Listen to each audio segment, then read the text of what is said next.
My name is Nick Paumgarten. I'm a staff writer at the New Yorker magazine, the host of this summit. I have here with me two men who called this financial collapse early and often, and with great eloquence. Now, the problem with earning the right to say "I told you so" is that we all then expect them to tell us so again and again. So here we are, wondering what they're going to tell us this time. To my immediate right is Robert Shiller, a professor of economics at Yale, and also at the Yale School of Management, the business school. He is a founder of the firm Macro Markets, LLC, and also of the Case-Shiller Home Prices Indices. He is a best-selling author. His book, Irrational Exuberance, in the year 2000, summed up the stock market bubble of the 90s and bubbles in general. The second edition, which he published in 2005, laid out the scenario of the real estate collapse, which we've just experienced the effects of. His most recent book with George Akerlof is Animal Spirits: How Human Psychology Drives the Economy and Why It Matters for Global Capitalism. To my far right is Nassim Taleb. I have to be careful what I call him so he doesn't get annoyed with me. He too is a professor of risk engineering at NYU's Polytechnic Institute, and he's an author of, to name a couple of books, the wonderful book Fooled by Randomness, and most recently the bestseller The Black Swan. He is an options trader. His primary interest is chance, which means he's into mathematics, psychology, epistemology, a lot of things, as well as finance.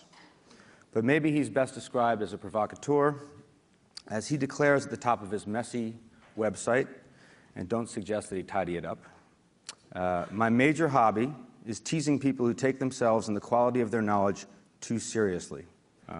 My first question, and we may not even get past this one because we have 26 minutes, and this is a big one, and it concerns some of what Malcolm just talked about, is about confidence. On Thursday, we get the results of the so-called stress test from the banks, which may tell us as much about what the government and the banks want us to think about the banks as it does about the banks themselves. At any rate, the stock market seems pleased with the early signs, with the early reports as to what these stress tests might tell us. As far as consumers are concerned, Bob, you had a column in the Times over the weekend. It was about predicting depressions and people's sense of whether depression will happen or not.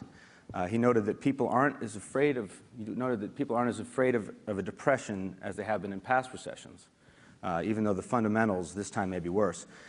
That is, people, and I'm not sure who these people are because no one ever asks me when they poll me.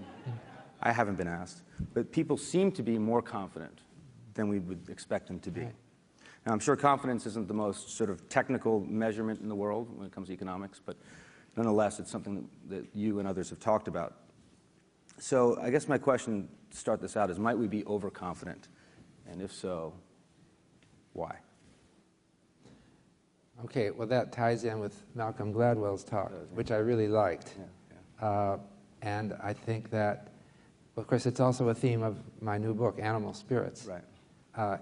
It's the economic fluctuations are, Akerlof and I believe, and apparently you probably also, this vocal minority of people think that apparently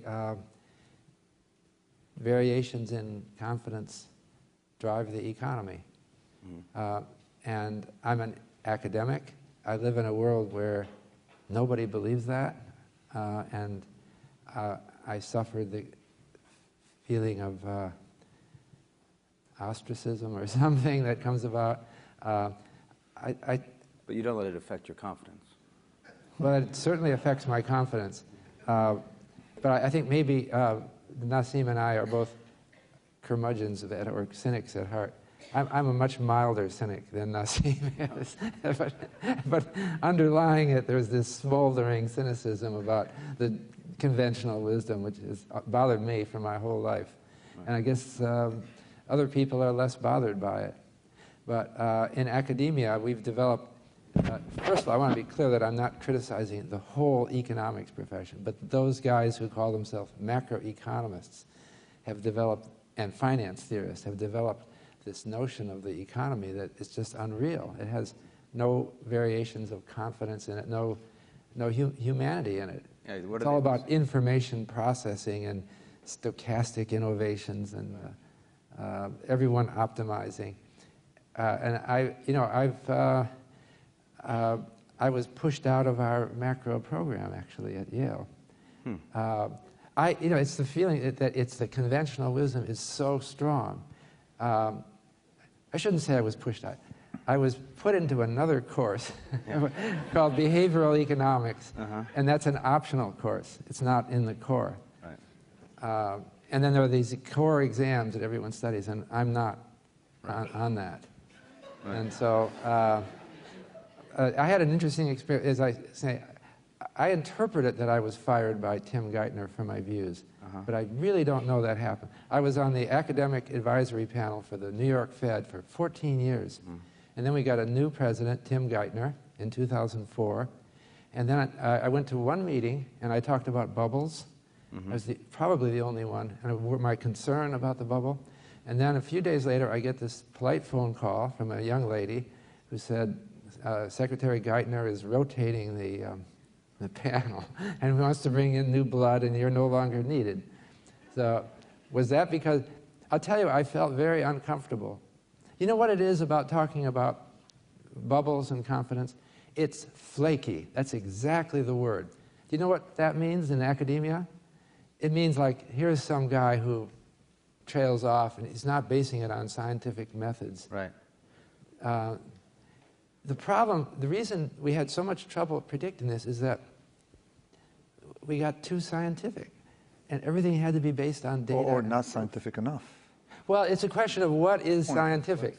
And to me, I think academics and lots of people misunderstand what science is all about. Maybe you want to take off on I'm a scientist. Sorry? Economics even science? No, they think so. No. It is in many ways. No, ask a scientist if economics is a science, and they tell you that economics makes astrology look excellent, all right? Because science as defined by predictive ability. Tougher than I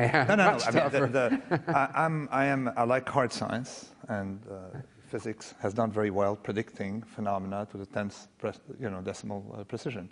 Economists don't predict better than cab drivers. Typically a little worse often. I'm going to be defending our profession here. So except, of course, my friend Bob Shiller, who's now famous because he's the only one who predicted the housing crisis, and my friend Nouriel, who predicted the credit collapse.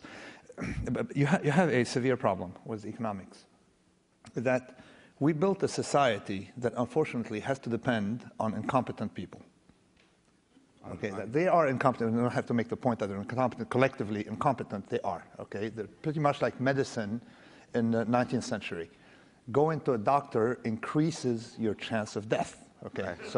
So you have an expert problem, and of course, what we have today, the medicine today that we have today, doesn't come from the top-down academic medicine. It comes from the barbers and surgeons. So we have here an expert problem, a classical expert problem, and we depend too much on economists, and my proposals were to have, from years ago, now people are starting to listen to me, a society in which economists can be as incompetent as they want without it affecting you, myself, and even Bob Shiller, all right? So this is what you want. You want a society where you don't have too big to fail, where you don't rely on forecasts, something more organically organized along the laws of nature. Now, as a scientist, I've started now a systematic process of trying to take the assumptions that economists make. The first one with the black swan, I showed the statistical method they use work a lot worse than the statistical method a cab driver would use, all right? The naive statistic he would use, all right? The bell curve and all that stuff on all these metrics and econometrics. That I showed in the black swan. Now we're going next and showing that everything is based on, when you did your PhD, you did optimization, no? Now, Mother Nature doesn't optimize. Something gets fragile from optimization.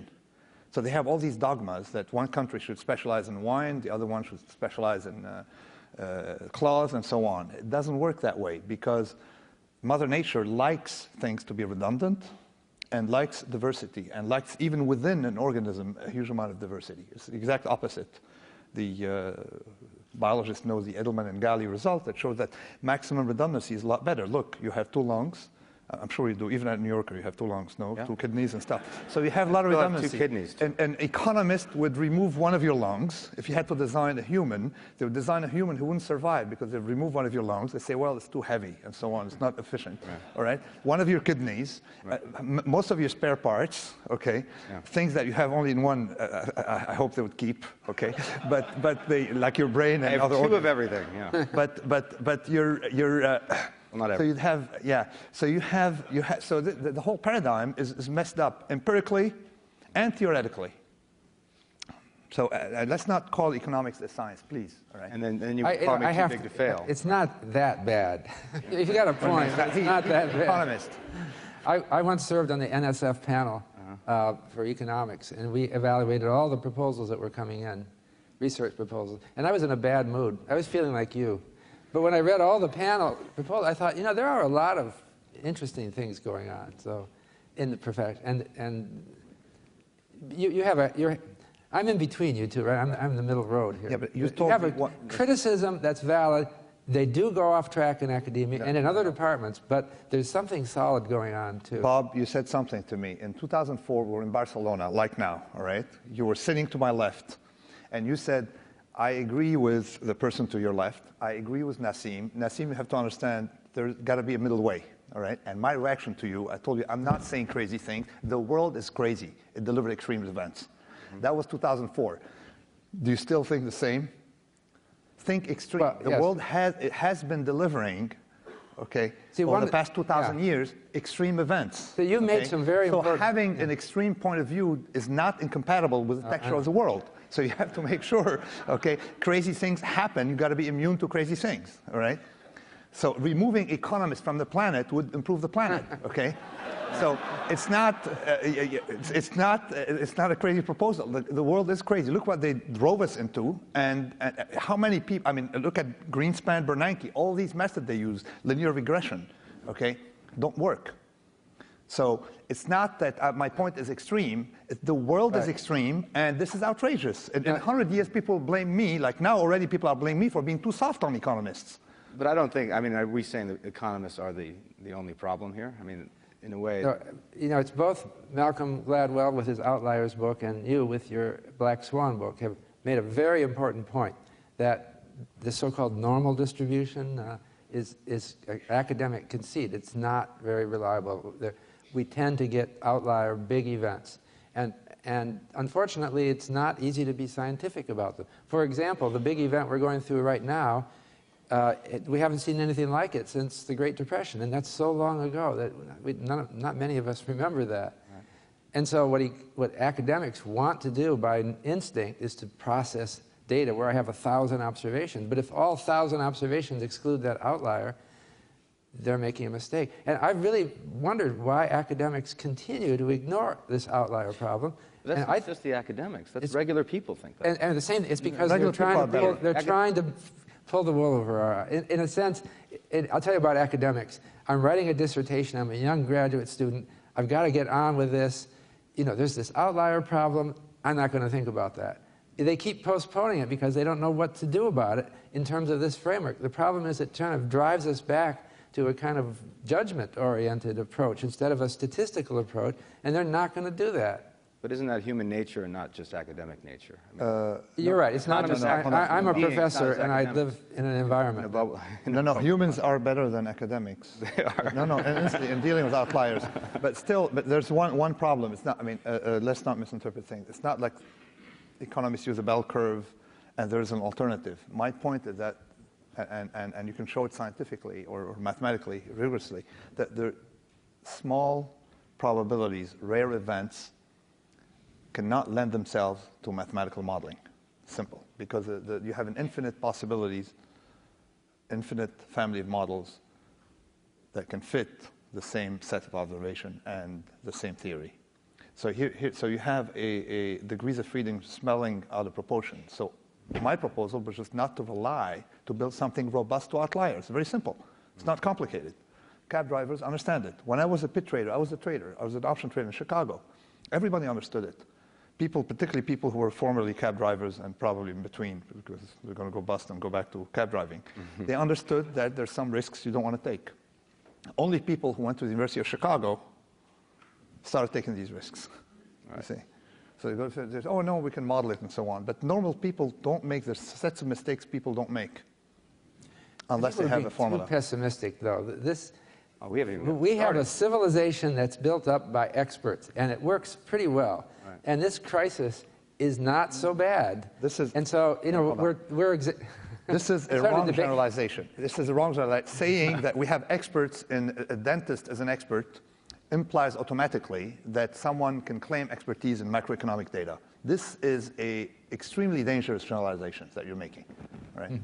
We have been fighting illusion of control and false experts since the dawn of civilization, okay, with all these charlatans. We've been fighting it, okay? So the fact saying we don't have experts, all right, that are perfect, therefore economists can be imperfect, it's totally bogus argument. See, it's funny, I end up debating Nassim. I know. I view him as my kindred spirit, but now the point of this conference is for the next 100 days, right? We're going to be giving expert proposals to improve the situation. And you seem to be saying we should call it off right now. No, right? no. I have a clear plan to immunize society from the mistakes of experts. Right. It's very simple. It's so logical to a cab driver, okay? You don't want banks to be too big to fail because you have an expert problem that compounds, okay, geometrically with the size of a unit, okay? You don't want, yes? In a way, it's a version of pro-cyclical. In your book, Animal Spirits, you talk about that, how people sort of, they will, you know, pursue strategies and everything will reinforce that pursuit over time, their nature and the regulators. See, now there's another whole aspect of the current crisis that some people at the Financial Stability Forum, at the Squam Lake Group, at the Treasury Department, at many different financial engineers are trying to figure out how to make a system that's less vulnerable to systemic collapse. And we have seen progress in 1913 when the Federal Reserve Bank was created. We saw progress in 1934, was it, when the FDIC brought in deposit insurance. And there is this really technical side to developing a better system. Do you think it's happening? And you seem to be referring to that when you said you want to get rid of the too big to fail. We're going to have to use experts to design these things. Yeah, but which experts? The ones who didn't see the crisis coming? The ones we're using today, Bernanke didn't see the crisis coming. As a matter of fact, he spoke about great moderation when banks were increasing their hidden risks geometrically. I mean, I agree that things have been done, but let's not go to 1913. Let's go way back. Babylon. Yeah. Debt cancellations. We've known, okay, and you know since the Ecclesiast, we've known, ancient Mediterranean societies have always known that debt causes instability. Because with debt, you cannot make a mistake. Islam still bans debt. They say to protect you from yourself, okay? So we need to bring down, if you just brought down the level of debt, I'm sure you'd be satisfied with about a fifth of the level of debt that we have. Well, the high leverage is a sign of our overconfidence. Right. Yeah, exactly. How leverage, the problem is that we have too much debt. If you just bring down the level of debt, now what's the government doing? They're asking the banks to lend more and asking people to spend more.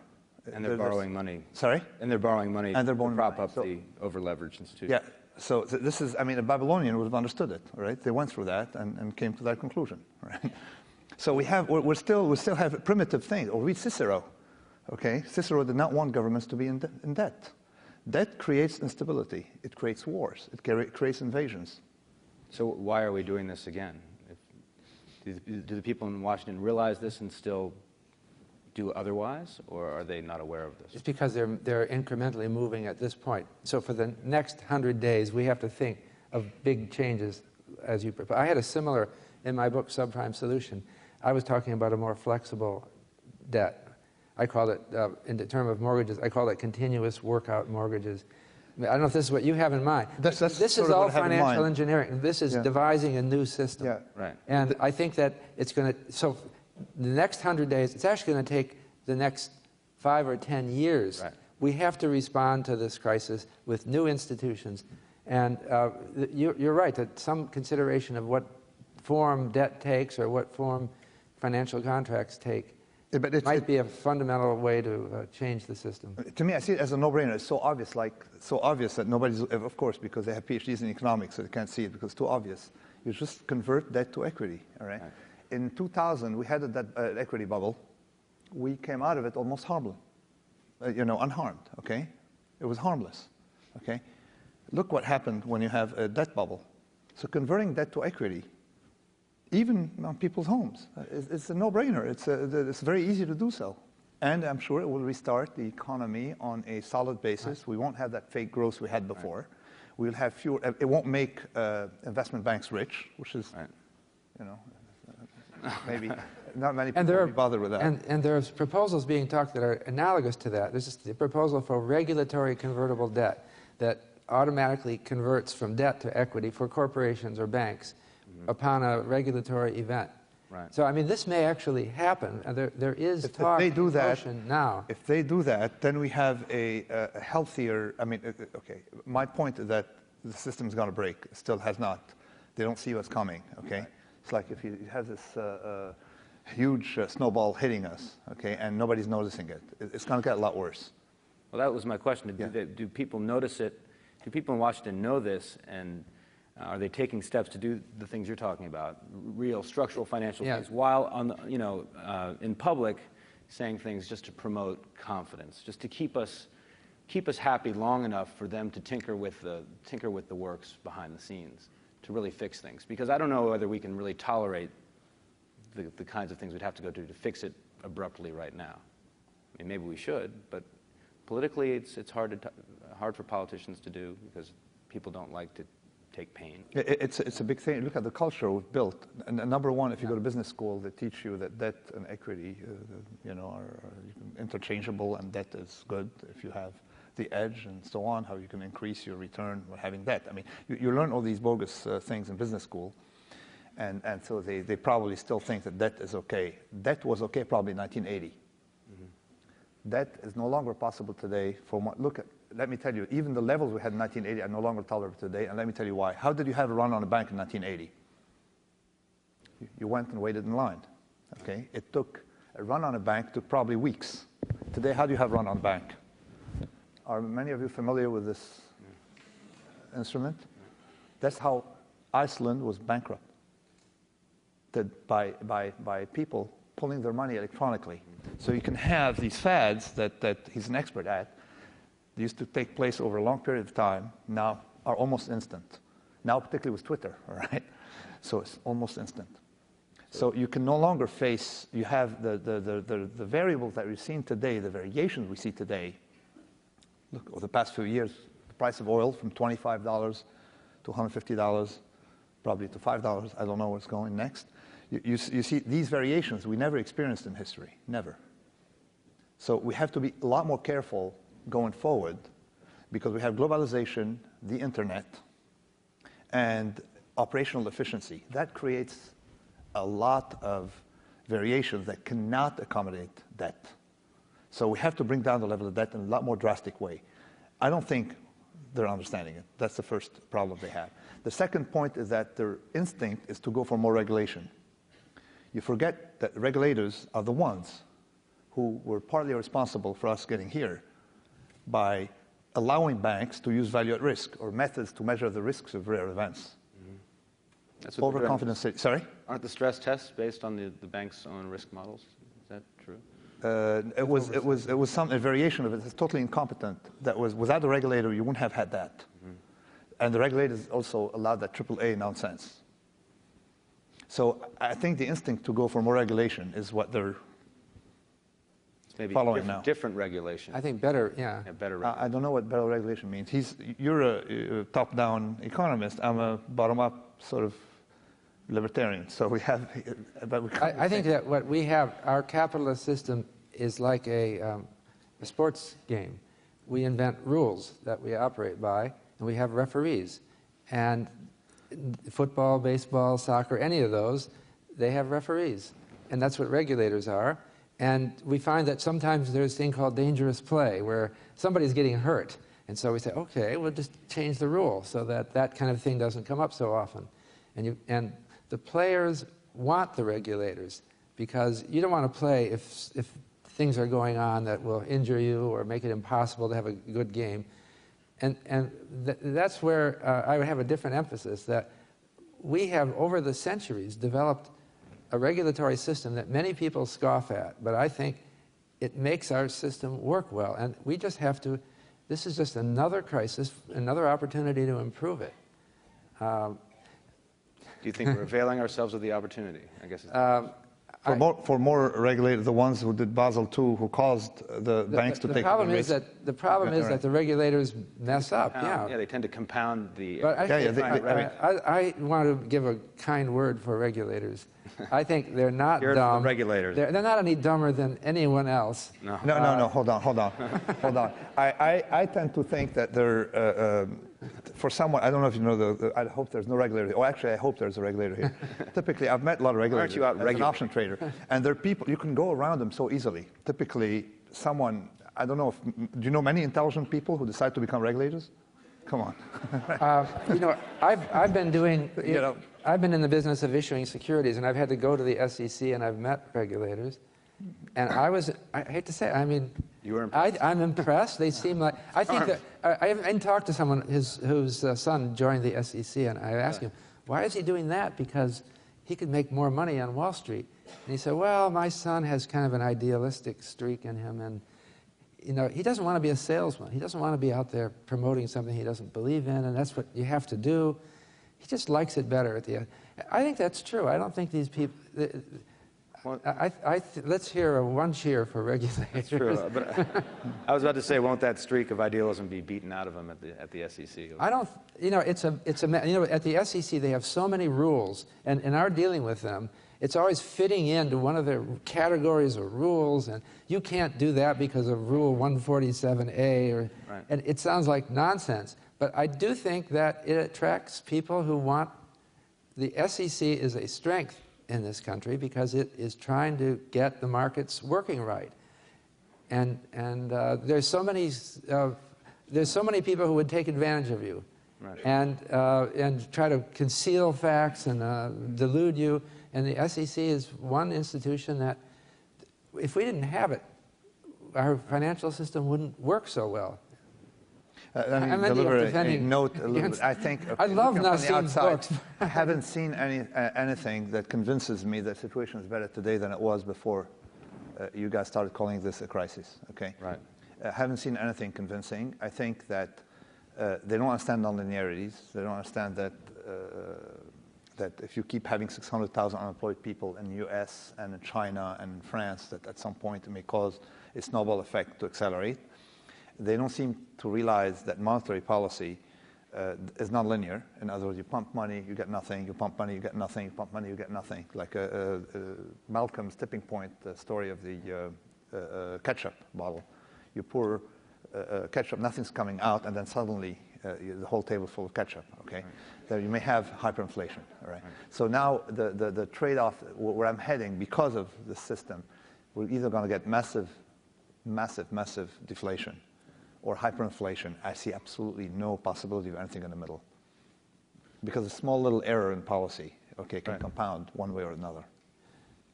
Well, I suppose we all hope you're wrong. I hope I'm wrong. I'm the first one to hope to be wrong.